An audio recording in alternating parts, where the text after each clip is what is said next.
वैसे प्रकरण तो अपना अनुव्रत का चल रहा है, परंतु आज ऐसी चर्चा के दौरान एक सम्यक ज्ञान के संबंध में एक विशेष बात थोड़ी सीख हुई। वैसे दान कितने प्रकार के होते हैं और कौन कौन से होते हैं? बराबर। कौन से?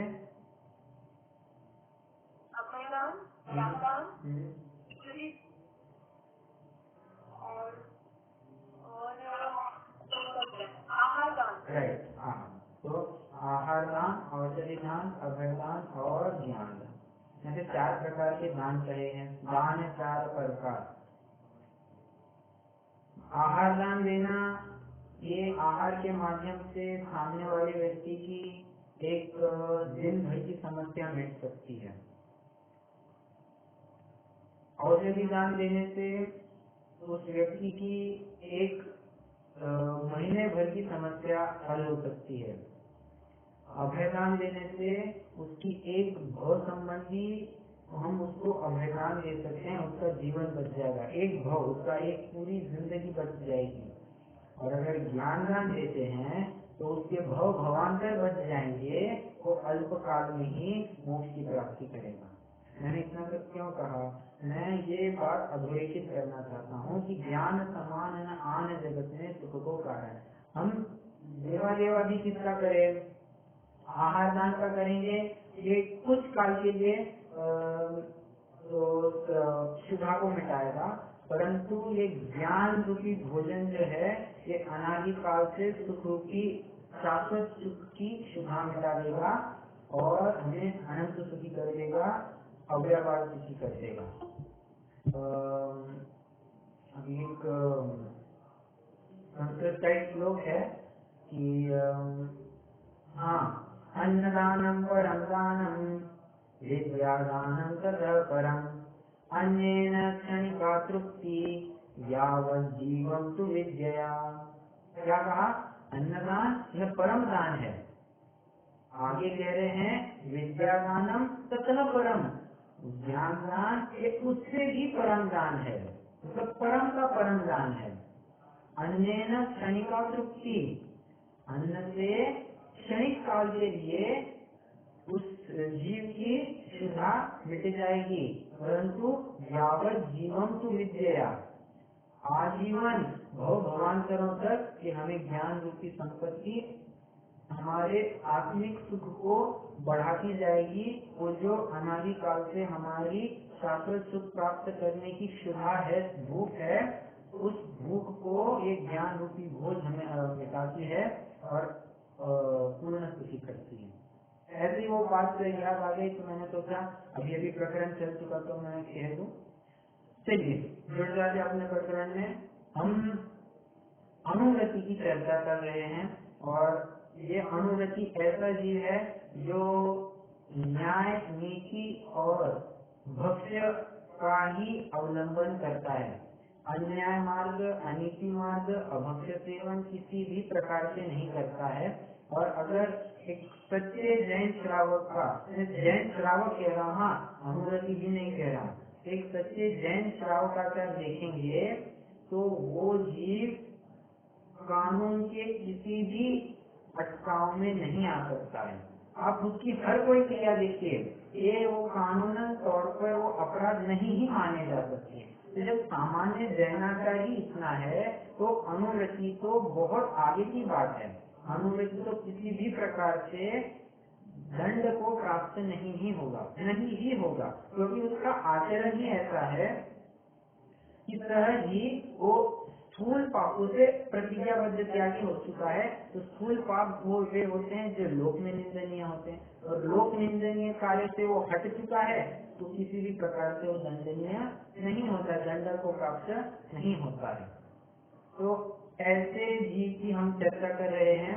और कल हमने अहिंसानुव्रत के बारे में चर्चा की थी। कल बहुत विस्तार से अहिंसानुव्रत के बारे में चर्चा हुई है। एक बात कहनी रह गई थी कि जो अन्नपान निरोध का हमने अतिचार देखा था, अहिंसाव्रत के अतिचार में अन्नपान निरोध नाम का एक अतिचार देखा था। तो उस अतिचार में समझना कि जो स्टॉक होल्डिंग करते हैं ना, जैसे बहुत ही मंदी का काल हो और बहुत भूखमरी हो या कहिए फरमाइन कहिए जो कुछ भी हो, और कोई व्यापारी अपने पास एकदम अनाज के गोदाम भर कर रखे, सामान बाहर ही नहीं निकाले, तो ये भी अन्नपान निरोध में आता है। ठीक है, खैर वो अपने लेवल पर ज्यादा एप्लीकेबल नहीं है। जो कोई भी ऐसा करता होगा तो वो अहिंसा में जाता है, तो हिंसा में जाता है। ऐसा स्टॉक होल्ड करके रखना, होल्डिंग शायद जिसे कहते हैं, तो ऐसा करना, इससे हिंसा रूपी पाप का भंग होता है। ठीक है, और अहिंसा व्रत में एक और बात समझना, जो भी हम सैनिटाइजर यूज करते हैं वे भी हिंसा के दोष में आते हैं। तो सैनिटाइजर का किसी भी प्रकार से यूज नहीं होना चाहिए। तो आप कहेंगे भैया जी तो इसमें उपाय क्या हो? तो इसके लिए उपाय यह है कि जो शुद्ध सात्विक राख है, जो लकड़ी की राख है, गोबर की राख नहीं, जो लकड़ी की राख है, उस लकड़ी के राख का प्रयोग हो, अथवा जो हमारी डिटर्जेंट पाउडर होती है उसका थोड़ा सा लगा लेने पर उससे भी हाथ शुद्ध किए जा सकते हैं। तो विशेष ऐसे सैनिटाइजर की कोई जरूरत नहीं होगी। और एक बार अगर बहुत ही लकुच लगे तो बस ऐसे हाथ भी अगर स्क्रब करेंगे तो भी उससे बात बन जाएगी। हाथ स्क्रब करने में जीव जंतुओं का तो घात होगा ही, परंतु उतना घात नहीं होगा जितना एक सैनिटाइजर के बूंद को यूज करने में होता है, क्योंकि पहली बात वो तो चढ़ा गलाकर बनी हुई वस्तु है, दूसरी बात वो एक एल्कोहलिक प्रोडक्ट है। तो इन सभी बातों को लेकर ये हमारे जैनियों के लिए उपयुक्त नहीं है। हमें सैनिटाइजर का किसी भी प्रकार से यूज नहीं होना चाहिए। ठीक है, तो ये भी अहिंसा व्रत में जोड़ लेना चाहिए। अहिंसा व्रत का बहुत विस्तार का पेटा है, हम कल पूरी विस्तार से चर्चा कर चुके हैं। अभी हम सत्यानुव्रत में आ जाते हैं। पहले वो दो पंक्तियां पढ़ लेते हैं, मतलब 10वें छंद की दो पंक्तियां, अंतिम दो पंक्तियां। तहिंसा को त्याग वृथा था वरण संहारे, पर वधकार कठोर निंद्य नहीं वरण उतारे। ठीक, पर वधकार कठोर निंद्य नहीं वरण उतारे। ऐसे वचन बोलना जो किसी को कठोर लगे, या ऐसे निंदनीय वचन बोलना, ये असत्य में लिए गए हैं। कल भी थोड़ी सी इसकी चर्चा ही थी, आज की विस्तार से चर्चा होनी है।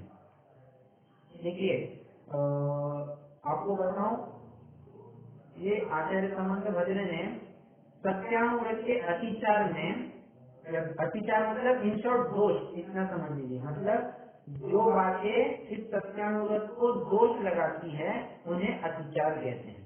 तो सत्यानुव्रत के अतिचारों में वे लिखते हैं सत्यमपि विपदे, मतलब ऐसा सत्य बोलना जो किसी के लिए आपदा का कारण हो, वो भी असत्य के दायरे में लिया गया है। उदाहरण दीजिए, हमने एक गूंगे को गूंगा कहा, बहरे को बहरा कहा, अंधे को अंधा कहा, ये भी असत्य में लिया गया है। अब जाहिर सी बात है, कोई कहेगा कि ये इसमें क्या बात है, वो अंधा ही था, उसको अंधा कह दिया, क्या फर्क क्या पड़ गया, हमने सत्य ही तो कहा है। अरे पर बात सत्य कहने तक नहीं है, आप उसकी भावनाओं की तरफ से भी विचार कीजिए ना। अगर उसकी भावनाएं दुख रही है तो किसी भी प्रकार से सत्य नहीं कहा जा सकता।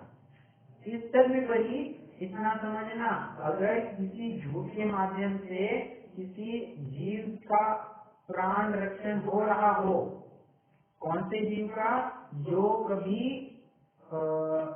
जैन मत का बहुत प्रचार प्रसार करेगा, तो ऐसे जीव के अगर प्राण रक्षण हो रहे हो तो उसे भी सत्य के दायरे में लिया जाता है। ये चरणानियों की अपेक्षा ये बहुत अलग व्यवस्था है। ऐसा झूठ जो किसी की प्राण रक्षा में कारणीभूत हो उसे तो परम सत्य ही कहा जाएगा। उदाहरण, हमने जो उपगूहन अंग में उदाहरण देखा था जिनदत्त सेठ का, तो जिनदत्त सेठ ने क्या किया था, वो कहीं बाहर गांव गए थे और उनका जो पुजारी था, जो चोर था, वो पुजारी के भेष में आया था और वो पुजारी ने रातों रात वो उनके मंदिर का वो नीलम मणि जो था वो चुरा लिया और दौड़ने लग गया। सभी सिपाही चोर के पीछे पड़े हैं। अब वायु की जैसे जैसे जा रहा है इत्तेफाक से उस सेठ के ही समूह में जाकर घुस गया और सेठ ने सब कुछ भांप लिया कि ये तो चोरी करके आया है, अगर ये ऐसा करेगा और ये पकड़ा जाएगा तो इससे जिन धर्म की बड़ी निंदा होगी। तो उन्होंने क्या झूठ कहा, उन्होंने क्या कहा, अरे तुम सही इसके पीछे पड़े हो, मैंने ही इसे ये नीलम मणि लाने को कहा था।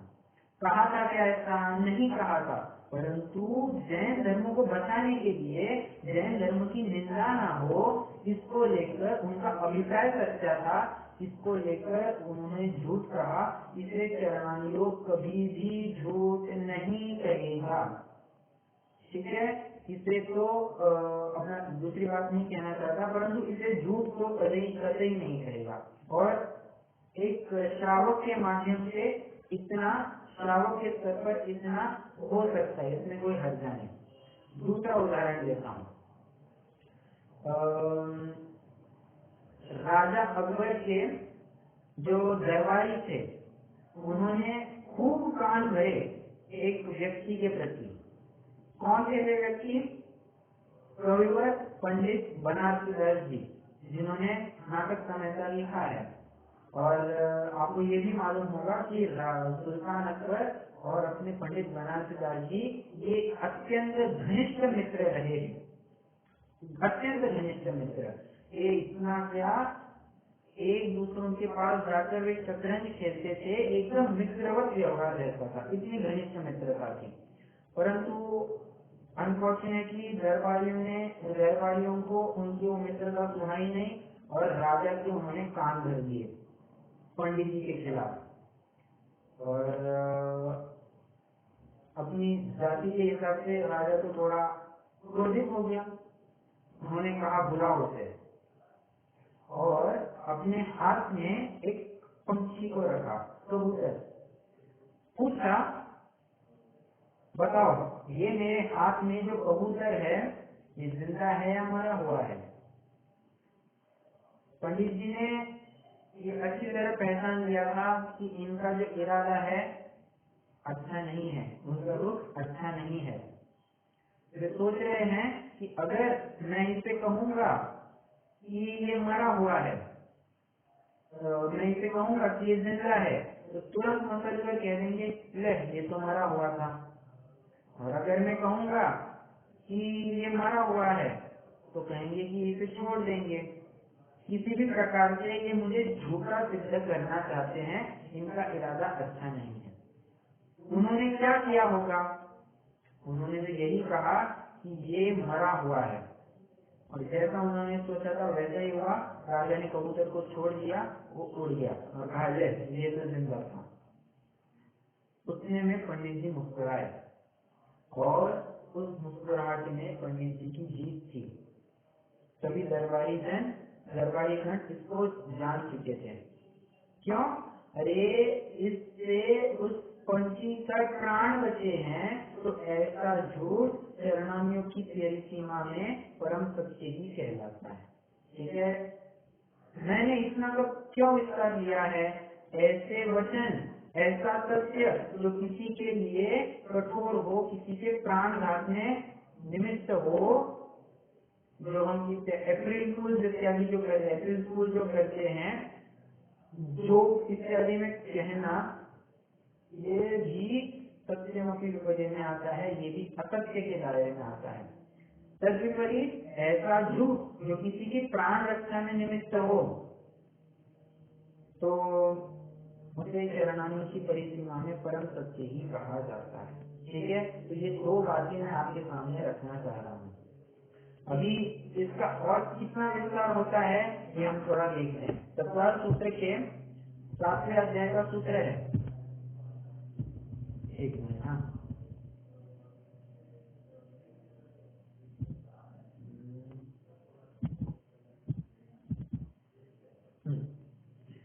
पांचवा सूत्र है, 7वें अध्याय का 5वां सूत्र है, क्रोध लोभ विरुद्ध हास्य प्रत्याख्यानान्य नुहिति भाषणम से पंच।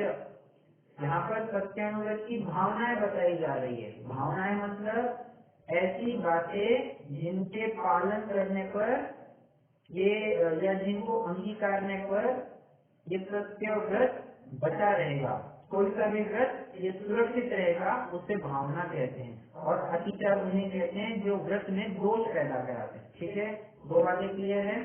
अब यहाँ पर भावना की बात चल रही है, तो सत्य व्रत की क्या क्या भावनाएं हैं? कह रहे हैं 4 चीजों का निषेध करना और एक चीज में प्रवृत्ति करना। फिर से 4 चीजों से निवृत्ति और एक इसमें प्रवृत्ति। क्या किससे निवृत्ति?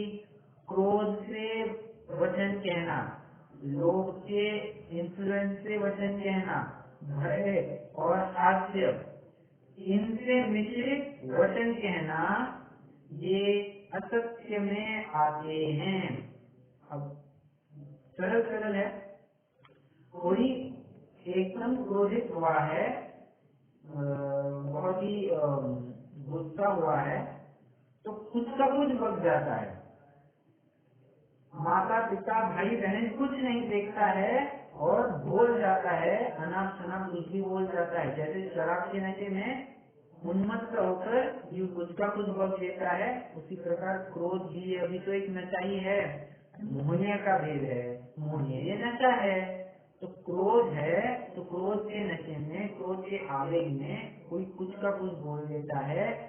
सत्य भी बोल गया हो परंतु असत्य में आएगा। ठीक है, अगला लोभ। लोभ के वशीभूत होकर कोई सत्य बात कह देना, ये भी असत्य में आता है। ठीक है, क्रोध लोभ हो गए। अभी भय। भय मतलब हम तो जानते हैं डर। किसी के डर से कोई झूठ कोई सत्य बात कह देना, ये भी असत्य में आता है। क्यों? अरे किसी के इन्फ्लुएंस में आकर तुमने एक बात कह दी ना, वो हम असत्य में ही लेंगे। स्वतंत्र रूप से कुछ बोलना हो तो हम उसके ऊपर विचार करेंगे। भय के माध्यम से तुमने एक सत्य कहा ना, तो वो सत्य भी असत्य के दायरे में आता है। ठीक है, और अंतिम हंसकर बोलना, ये भी असत्य में आता है। क्यों? हंसकर बोलना किसी के प्राण घात में भी निमित्त हो सकता है। कोई प्रसामान्य का उदाहरण आपके ज्ञान में है कि एक ने बस ऐसे ही मजाक करना चाहा और सामने वाला जीव ही मर गया। कोई कह रहा था अभी नहीं भैया, मजाक सुनो तो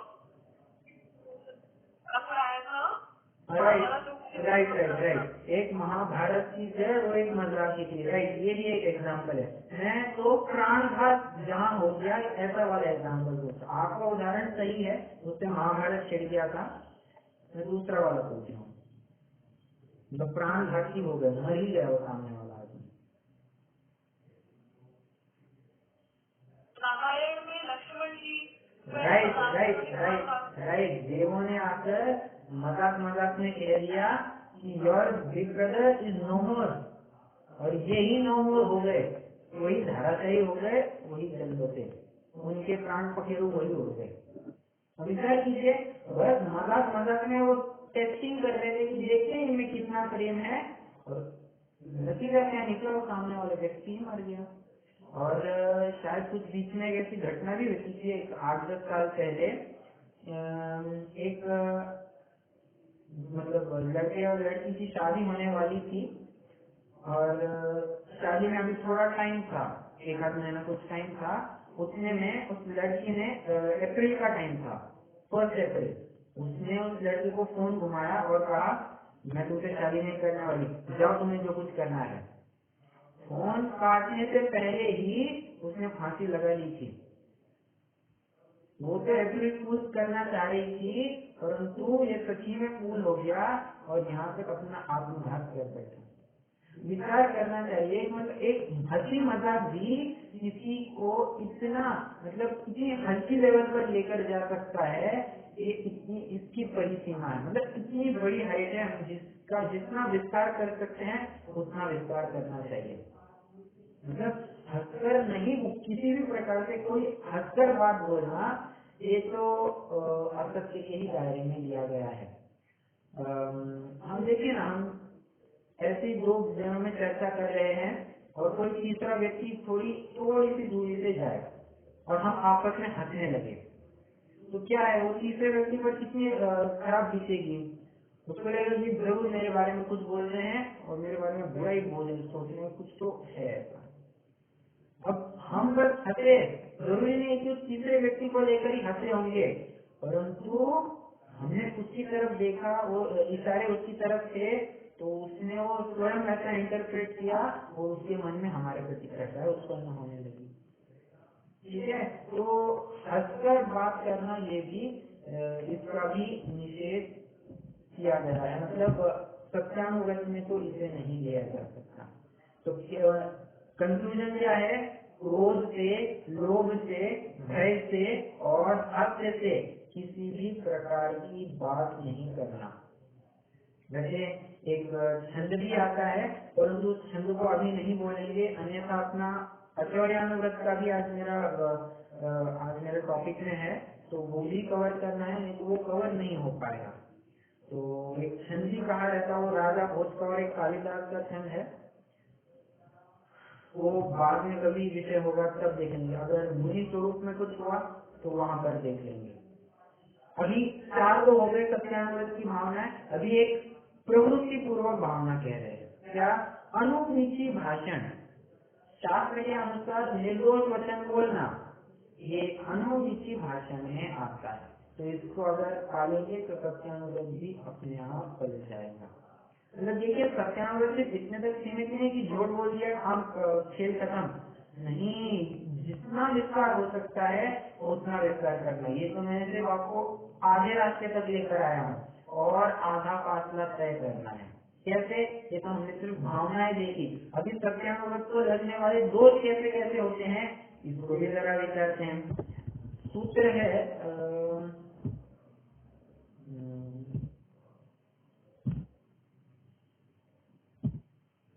हाँ, 26वां सूत्र है, 7वें अध्याय का ही 26वां सूत्र है। मिथ्योपदेश रहो व्याख्यान कूट लेख क्रिया न्यासा पकार साकार मंत्र भेदा। अभी कुछ नहीं समझा होगा, संधि करेंगे। मिथ्योपदेश पहला, रहो व्याख्यान दूसरा, कूट लेख क्रिया तीसरा, न्यासा पहाड़ चौथा और साकार मंत्र भेद 5। ठीक है, तो 5 अतिचार बताए गए हैं। मिथ्या उपदेश देना, गलत गलत झूठी बात बोलना, झूठी सलाह देना, ये भी मिथ्या उपदेश में आता है। जैसे कोई अपना बेनिफिट हो रहा हो और उसको लेकर हमने किसी दूसरे को गलत बात कह दी, एक गलत एडवाइस दे दी कि हाँ तुम, मतलब मैं लौकिक बात कर रहा हूँ, हाँ तुम ये धंधा चालू करो, इसमें तुम्हारा बड़ा मुनाफा होने वाला है। जबकि मालूम है कि अगर आप ये धंधा करेंगे तो प्योर घाटा ही होने वाला है। तो ऐसा मिथ्या उपदेश देना ये भी सत्यानुव्रत को दोष पैदा करता है। मिथ्या उपदेश हो गया, यहाँ पर तो कहा है मोक्ष मार्ग से विपरीत उपदेश देना। ये कैसे होगा मोक्ष मार्ग से विपरीत उपदेश देना? मैं शरीर ही हूँ, शरीर मुझे ठीक है, ऐसे मोक्ष मार्ग के विपरीत उपदेश देना, ये भी मिथ्या उपदेश में आता है। ओके, अभी रहो व्याख्यान। रहो व्याख्यान मतलब स्त्री पुरुष के एकांत आचरण को प्रकट कर देना। मतलब कोई एकांत में बात कर रहे थे और हमने कुछ वैसा था नहीं उनके बीच में, परंतु हमने एकदम वो विपरीत अर्थ ग्रहण कर दिया और वो बात लीक कर दी कि ये इनके बीच में ना कुछ चल रहा है, ये कुछ चल रहा है, ऐसा ऐसा कहना ये भी असत्य अनुगत को पैदा करता है। इसके संबंधी मैं फिर से पूछना चाहूंगा, प्रथमानियों का कोई उदाहरण है इसका?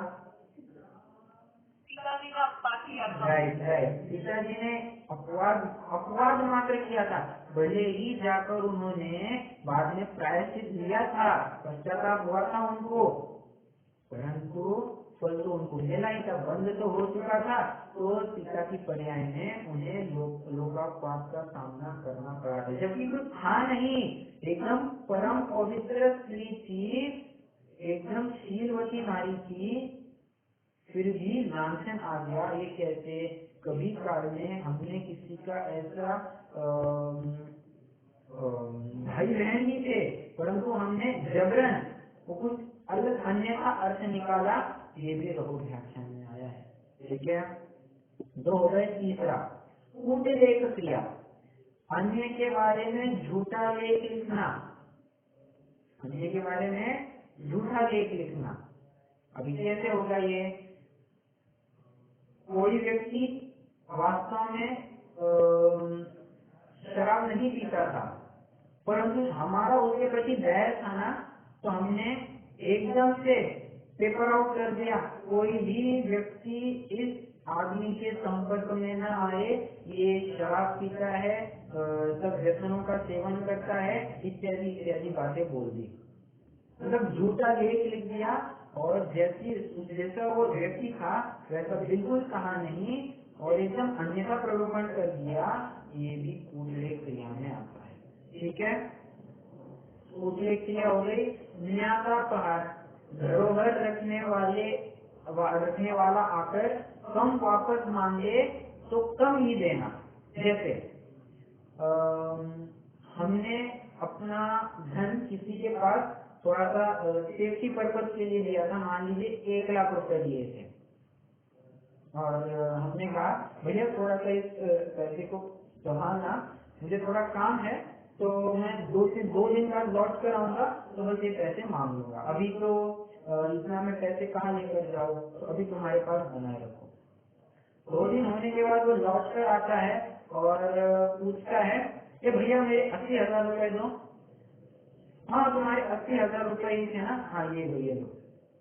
मतलब उसने कम मांगा, उसको मालूम है कि 1 लाख रुपए सिर पे करने हैं, परंतु वो कह रहा है वो 80,000 ही मांग रहा है, तो हम तो जबरन 1 लाख रुपए दे उसको, 80,000 दे रहा है तो 80,000 ही दो ना। तो ये न्यासा फार में आ रहा है। देखिए इसमें कोई झूठ नहीं हुआ है, मतलब वचनों के स्तर पर हमें झूठ नहीं लगता है, परंतु ये भी असत्य में जाता है। क्यों? अरे उसने कम मांगा, तुम्हें मालूम था कि ज्यादा देना था, तो ये भी असत्य में दिया गया है। ठीक है, न्यासा पहाड़। और साकार मंत्र है, किसी कारण दूसरे के मन की बात जान उसे अन्य को प्रकट कर देना। किसी का कोई इरादा था ऐसा करने का, और जो कि एकदम कॉन्फिडेंशियल रहना चाहिए था, परंतु उसने जाकर एकदम वो बात एक्सपोज कर दी, लीक कर दी, तो ये साकार मंत्र बेचने चला जाएगा। ठीक है, जैसे कोई एक फर्म है, कंपनी है, उसमें एक जो बोर्ड ऑफ डायरेक्टर्स होते हैं, वो डायरेक्टर्स में अपने आप में चर्चा चल रही है कि अपन अपनी सेल्स स्ट्रेटेजी या मार्केटिंग स्ट्रेटेजी ऐसी होगी, और हम एकदम, और उन सबको मालूम है कि ऐसी स्ट्रेटेजी किसी ने अपनाई नहीं थी, और वो उनका प्रोडक्ट एकदम हिट होने वाला है।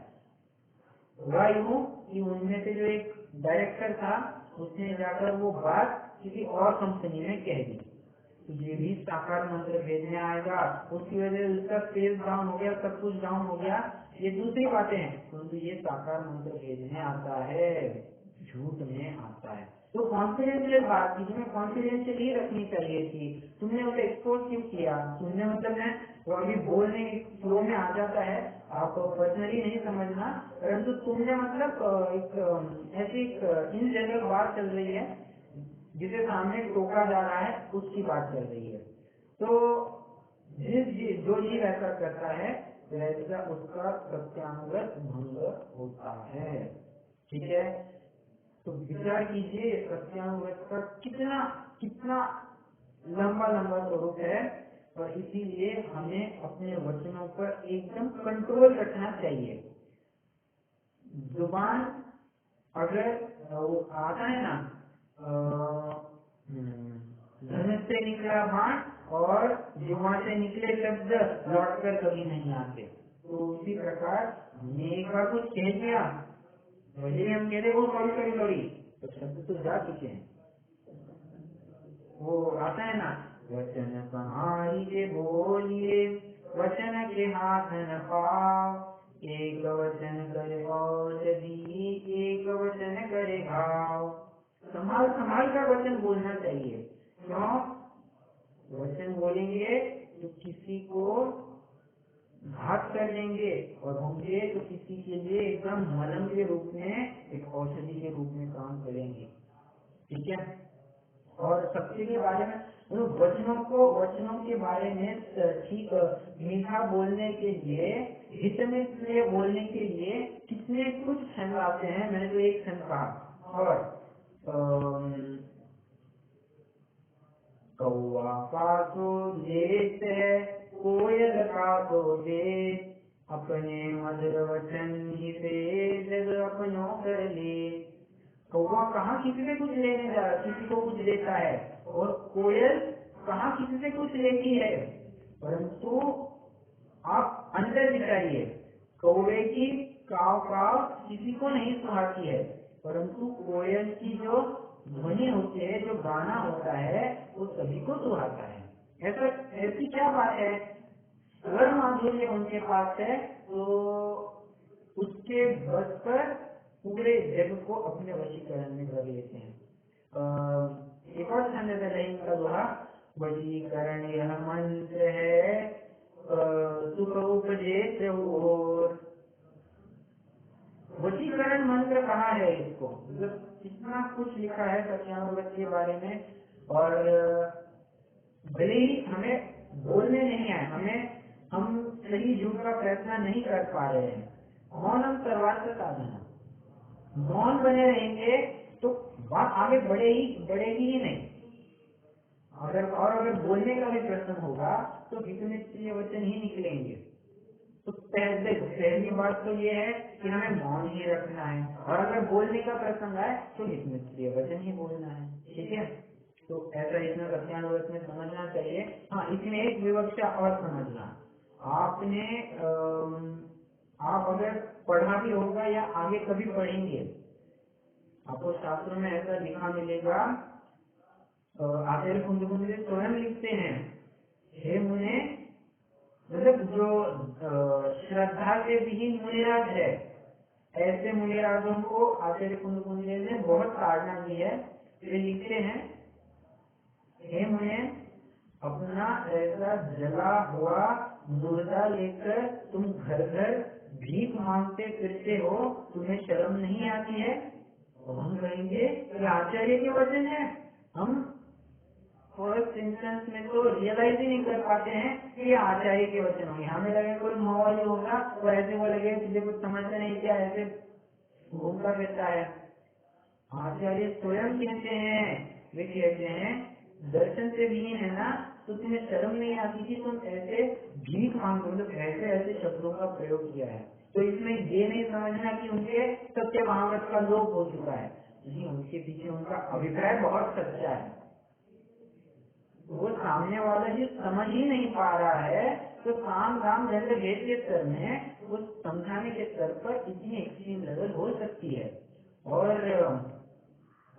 आप कितने सारे ग्रंथ उठाकर देख लीजिए, आपको आचार्यों द्वारा बहुत ताड़ना हुई दिखाई मिलेगी। कहेंगे कि ऐसा लिखा है, बिना श्रद्धा का मुनि ये चलता फिरता शव है, ऐसा लिखा है। और ते होंसी लल्ल मुआ वो ही पुन दुल्हा देते, वे लूले लंगड़े होंगे, ऐसा तो लिखा है। मतलब उनका अभिप्राय एक था, परंतु सामने का जो श्रोता था उसने बात को नहीं माना और उसकी बहुत खर्ची कर दी थी, तो उसको लेकर उन्होंने अपनी 3rd डिग्री फाइनल डिग्री का प्रयोग कर दिया और वो वचनों के माध्यम से उन्होंने कह दिया। इसमें इतना समझना कि उनका अभिप्राय एकदम सच्चा है, मुझे सत्य महाव्रत का लोप नहीं होता है। ठीक है, चलिए, तो सत्यानुव्रत की अपनी चर्चा हो चुकी है, अभी अचौर्यानुव्रत की तरफ आते हैं। तो 10 वचन हो गया है, 11 वचन पढ़ेंगे।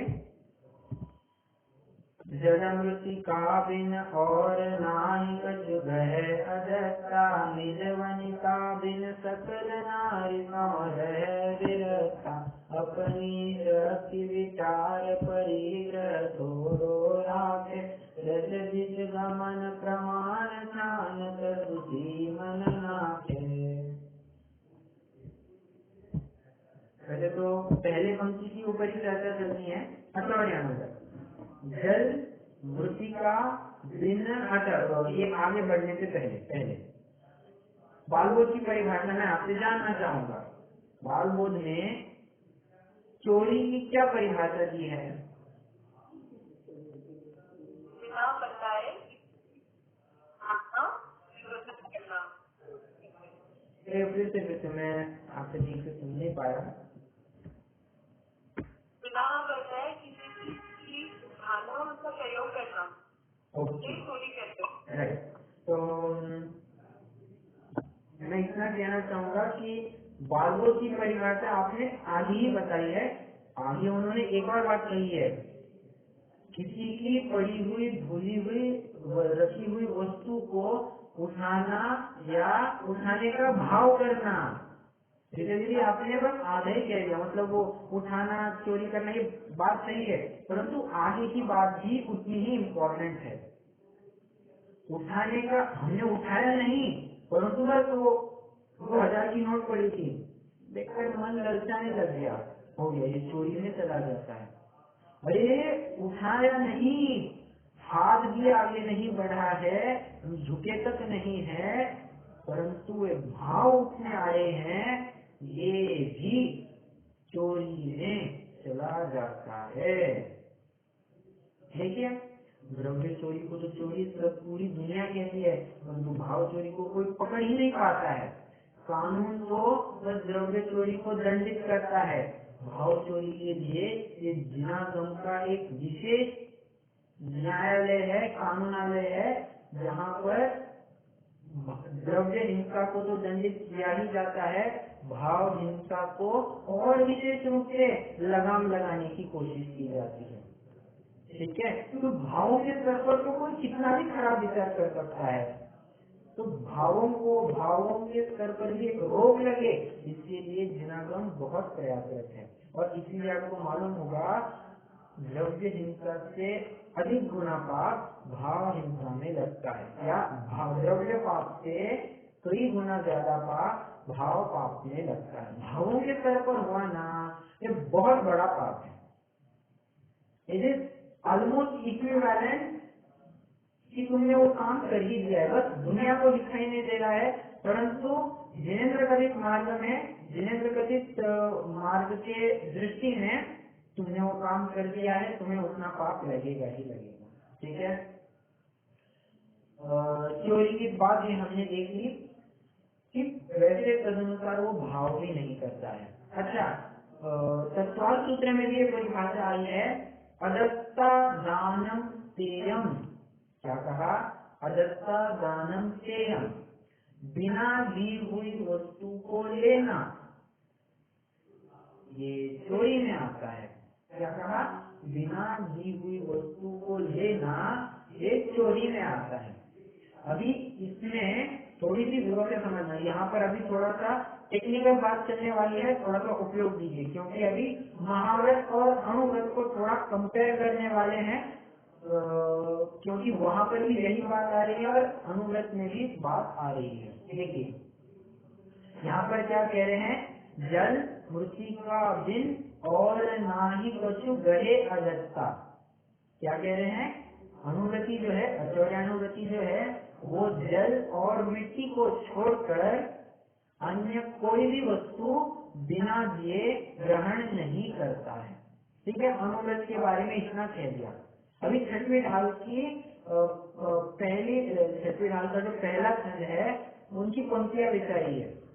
शतप्राय जीवन हननते सब विद गर्भ हिंसा करी, रागादि भाव निवारते हिंसान भावित अवतरी। यह हिंसा महावत का हो गया। जिनके न लेशम शान जल दृढ़हु बिना योग है। अब इसमें सत्य महाव्रत और अचौर्य महाव्रत दोनों की बात आई है। जिनके न लेशम उल्टा ये सत्य महाव्रत में चला जाएगा, बाद में विस्तार से चर्चा होगी, अभी तो मुझे थोड़ा कंपेयर करके दिखाना है। जिनके न लेशम उल्टा ये सत्य महाव्रत में बचा हुआ क्या पाठ है? न जल मृण हु बिना जियो गए। मैं आपको थोड़ा पढ़ के दिखाऊं। देखिए क्या कह रहे हैं। हाँ, पानी और मिट्टी भी जिए बिना ग्रहण नहीं करते। अभी अनुव्रत के स्तर पर भी ये कह रहे हैं और महाव्रत में भी यही कह रहे हैं। और सॉरी, मैं थोड़ा उल्टा कह गया। अनुव्रत में क्या कह रहे हैं? बिना दिए हुए अगर मिट्टी और जल को लेता है तो चल जाएगा। और महाव्रत में कह रहे हैं बिना दिया गया पानी और मिट्टी भी ग्रहण नहीं करते हैं। तो हम थोड़ा सा अगर प्रैक्टिकली विचारेंगे तो हमें एकदम कॉन्ट्राडिक्टरी लगता है। क्यों? हम तो कहते हैं मेरा तो झरने का पानी लेते ही है। मुनिराज शौच आदि के काल में वहाँ की जो एकदम मुलायम मिट्टी है उसका प्रयोग तो करते ही है। या कहिए पींची बनानी है तो पींची के लिए वहाँ बस मोर पंख इत्र तत्र फैले हुए मिले, गए बिना किसी को पूछे उठा लिया और उसकी पींची बना दी। कमंडलू का तुम भी पर ले लिया बिना पूछे और कमंडलू के रूप में प्रयोग करने लग गए। तो कह रहे हैं और सत्यम अचौर्य महाव्रत कह रहे हैं उनके। और यहाँ पर पानी और जल को छोड़कर किसी भी प्रकार से नहीं लेना, ये अचौर्य अनुव्रत में ले रहे हैं। तो संधि कैसे बिठाना ये थोड़ा सा विचार करते हैं। देखिए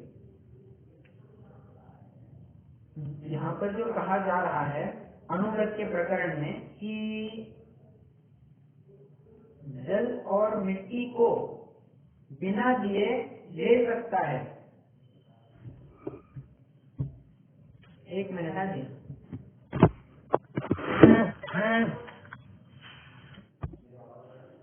तो मैं कह रहा था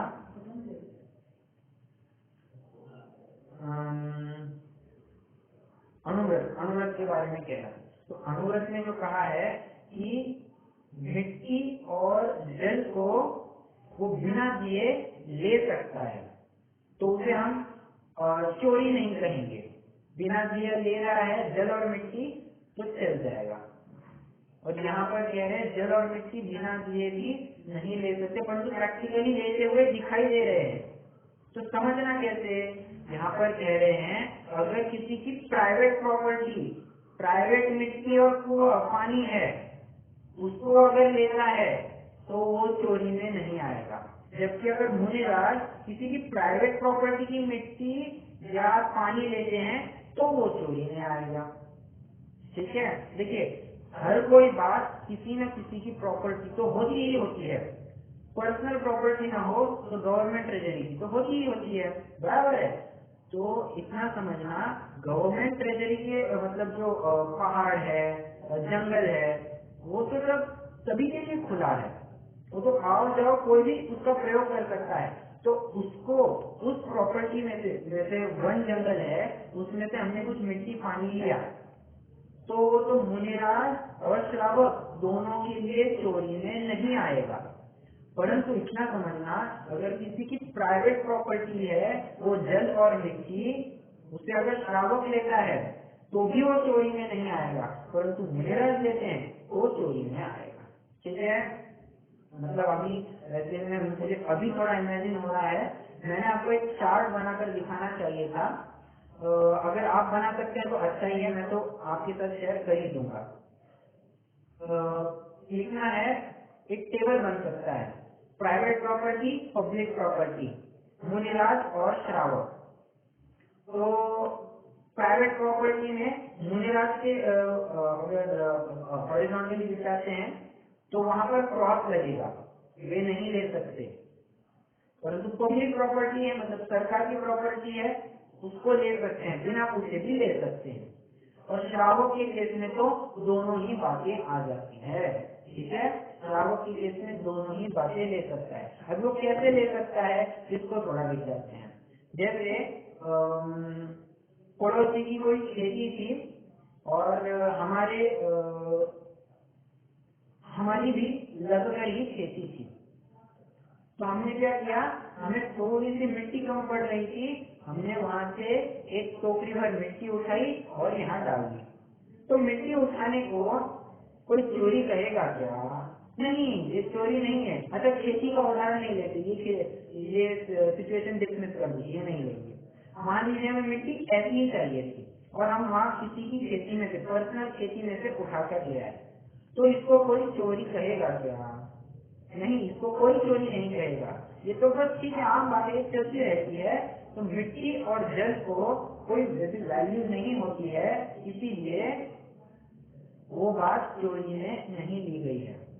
जल के केस में इतना समझना, अगर किसी का प्राइवेट कुआं है, पहले के जमाने बहुत होता था, ये हमारा कुआं, ये तुम्हारा कुआं, तो ऐसे प्राइवेट कुएं हुआ करते थे।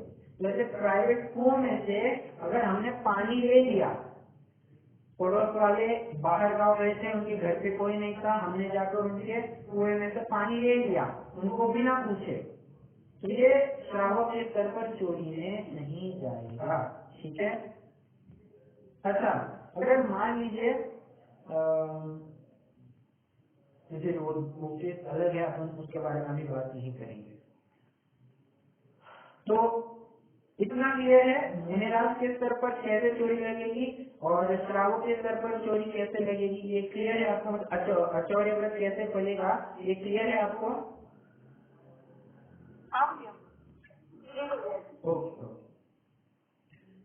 मतलब इतना ही है कि प्राइवेट प्रॉपर्टी के केस में मुनिराज नहीं ले सकते, पब्लिक प्रॉपर्टी तो होगी तो लेंगे, और श्रावक के केस में दोनों ही चल जाएंगे बिना पूछे, जो लोक निंदनीय नहीं हो। ओके, अभी हमें 8 मिनट है, तो जल्दी से हम अचौर्याव्रत के बारे में, अचौर्याव्रत की जो भावनाएं हैं और अतिचार है उनको भी विचारते हैं। मेरे सामने अभी अतिचार है, तो मैं पहले अतिचार ही पढ़ के दिखाता हूँ और फिर भावनाओं के बारे में बात करेंगे। देखिए, 27 का सूत्र है 7वें अध्याय का, तेन प्रयोग तदादान विरुद्ध राज्यातिक्रम हीनालिग मानोन्मान प्रतिरूपक व्यवहार। देखिए, मैं अभी संधि अलग नहीं करूंगा, तो ये एक एक करके बताऊंगा। तेन प्रयोग मतलब किसी को चोरी के लिए प्रेरित करना, कराना, वो अनुमोदना करना। अब ये किस प्रकार से हो सकता है?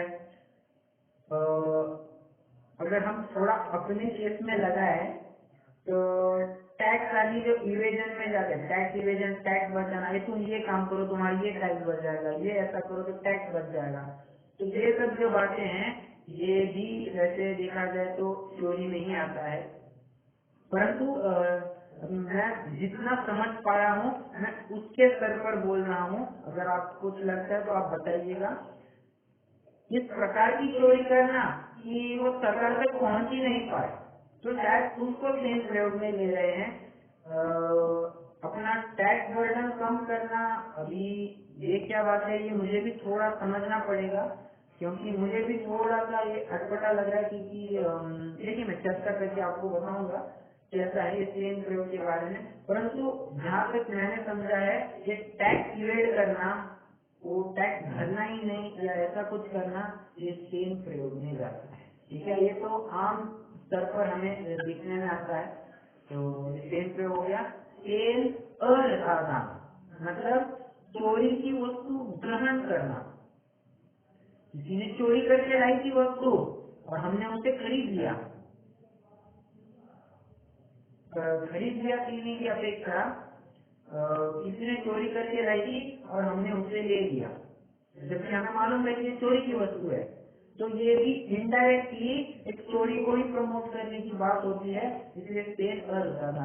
अच्छा, अगर हमें समझ में ही नहीं आए कि ये चोरी की वस्तु है या नहीं है, हम तो बस इसे यूजुअल बात समझ रहे हैं, तो शायद ये चोरी में नहीं आएगा। ठीक है, जैसे कई बार होता है ना कि बाजार में कोई फल इत्यादि चोरी करके लाए और जैसा मार्केट रेट चल रहा है उसी में बेचे। अब हम कुछ ही नहीं समझ पाते हैं कि इसने चोरी करके लाया है, इसने स्वयं से खरीदा है, बराबर है, तो इसमें अपनी बुद्धि से अपन कुछ नहीं कह सकते हैं। तो ये तो जितना शक्ति प्रमाण है हमने जांच खोज करने की कोशिश की, हमें कुछ उसमें से निकल नहीं पाया अर्थ, हम तो उसे चोरी नहीं कह सकते। ये तो मैं मेरी बुद्धि की अपेक्षा कह रहा हूँ। ठीक है, विरुद्ध राज्याधिगम, राज्य आज्ञा के विरुद्ध चलना। राजा ने मतलब सरकार ने कोई रूल्स एंड रेगुलेशन बनाए हैं, हम उसके विरुद्ध चल दिए, मतलब रूल्स एंड रेगुलेशन को वायलेट किया। ये चोरिया में ले रहे हैं, देखिए रूल्स एंड रेगुलेशन को वायलेट करना, उनका मतलब उनको फॉलो नहीं करना, ये चोरी ने लिया है। ट्रैफिक सिग्नल पर रुके ही नहीं, बस आगे चल दिए, चोरी में आ रहे हैं। विचार कीजिए कितनी कुछ बातें कहा होगा कि कर्फ्यू लग गया है, कोई भी व्यक्ति अभी घूमेगा फिरेगा नहीं, और हम अपने मस्त गाड़ी लिए हैं और घूमते फिर रहे हैं। ये विरुद्ध राज्याधिगम, ये चोरी में आता है। विचार कीजिए, चोरी का भी पेटा बहुत बहुत बड़ा है। जैसे सत्य का और अहिंसा का देखा था, वैसे ही चोरी का भी लगा लेना चाहिए। विरुद्ध राज्याधिकरण हो गया। हीनाधिक मानवमान, लेने, देखिए हीनाधिक मानवमान मतलब लेने के बाद अलग, देने के बाद अलग। लेते वक्त थोड़ा एक्स्ट्रा लेकर लेना, मतलब लेते वक्त हमने एक अलग टाइप का मेजर यूज किया, और देते वक्त हमने अलग टाइप का कुछ कांटा यूज किया। कांटा मतलब पहले होता था ना वो वेइंग स्केल जो होता था, तो तराजू जैसे कहते हैं, तो लेते वक्त तो अलग यूज करना, और देते वक्त हमने बस नीचे कुछ ऐसा मैग्नेट चिपका कर रख दिया, हमने मतलब व्यापारी ने ऐसा नीचे चिपका कर रख दिया और उसे कम दे दिया, तो ये भी हीनाधिक मानवमान में आता है, चोरी में आता है। और लास्ट वाला उत्तम और प्रतिरूपक व्यवहार, उत्तम वस्तु में खोटी मिलाकर अच्छी कहकर बेचना। जैसे एकदम टॉप क्वालिटी गेहूं थे, मान लीजिए 45 रुपए वाले गेहूं थे, मिलते ही एकदम टॉप ब्रांड के गेहूं थे, और हमने व्यापारी ने क्या किया, उसने राशन के भी गेहूं मिक्स कर दिए, जो रेशन शॉप पर मिलते हैं वो वाले, वो एकदम लो क्वालिटी के होते हैं, उनको मिक्स कर दिया और 47 रुपीज केजी के रेट से बेचने लग गया। अब ये प्रतिरूपक व्यवहार में आ जाएगा। ठीक है, खराब वस्तु को अच्छी में मिलाकर अच्छी कहकर बेचना, या मिलाए भी नहीं परंतु हमने सीधा कह दिया कि ये अच्छी वस्तु है, ये भी प्रतिरूपक व्यवहार में। उत्तम वस्तु की हमने उसको तुलना करी, उत्तम वस्तु कहकर बेचा ना, तो ये अच्छौर्य में जाता है। हम कहेंगे ये तो सीधे झूठ में दिखाई दे रहा है हमें, हम तो ये तो हमें मालूम है कि एक खराब क्वालिटी का है, परंतु हम इसे अच्छा कहकर बेच रहे हैं, अच्छा कहकर बेचते तो असत्य में जाना चाहिए था। हम तो वही कह रहे हैं, कोई पर्टिकुलरली उसी पाप में जाना जरूरी नहीं है, क्योंकि एक पाप का रूप दूसरे पाप में हुआ करता है। जो बात हमें अहिंसा में लगती है वो अच्छौर्य में भी जा सकती है, जो बदपरिज्ञा में लगती है वो सत्य में भी जा सकती है। हर जगह लगा लेना चाहिए। ठीक है, चलिए अभी तो अतिचार हुए हैं, अभी भावनाओं के तरफ तो नहीं बढ़ पाएंगे, समय तो हो गया है। कुछ आपको आज के प्रकरण संबंधी कुछ भी शंका हो, कुछ टॉपिक आपको समझ में नहीं आया हो, आप प्रस्तुत कर सकते हैं, नहीं तो विषय अगली कक्षा में बढ़े। वो आपने वो टेक्स्ट क्लीनिंग और टेक्स्ट क्लीनिंग वाली बात है, थोड़ा सा उसमें भी डिफरेंस रहता है उसमें, बताओ प्लीज। हाँ चलेगा चलेगा। टैक्स इवेडिंग में क्या रहता है कि बेसिकली वो टैक्स में फ्रॉड तरीके से Right, right. बात कर रही हूँ, तो वो गलत है। और प्लानिंग में क्या हो जाएगा कि मैं ऐसे सिस्टमेटिकली इन्वेस्ट कर रही हूँ जिससे मेरा टैक्स भी नहीं लग रहा है। राइट राइट और गवर्नमेंट करती है। Right right correct. मैं आपको समझ रहा हूँ, मेरा कहने का अभिप्राय उतना ही था कि वो टैक्स इवेट करना, मतलब फ्रॉड के माध्यम से ये सब कुछ करना, मेरा उसी के प्रति संकेत था। अगर सिस्टमैटिक कुछ है तो जैसे सरकार भी स्वयं डिडक्शन इत्यादि दे रही है, एग्जेम्पशन दे रही है, तो उसमें उसमें क्या बात है? जो सरकार अनुकूल बात है तो उसमें कोई चोरी की बात नहीं आएगी। क्या राइट राइट पॉइंट है, करेक्ट।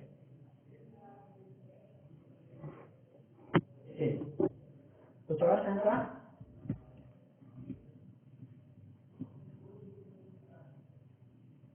पूरा प्रकरण समझ में आया सबको? बस विद्या दीदी रिप्लाई कर रही है। ओके ओके, अगले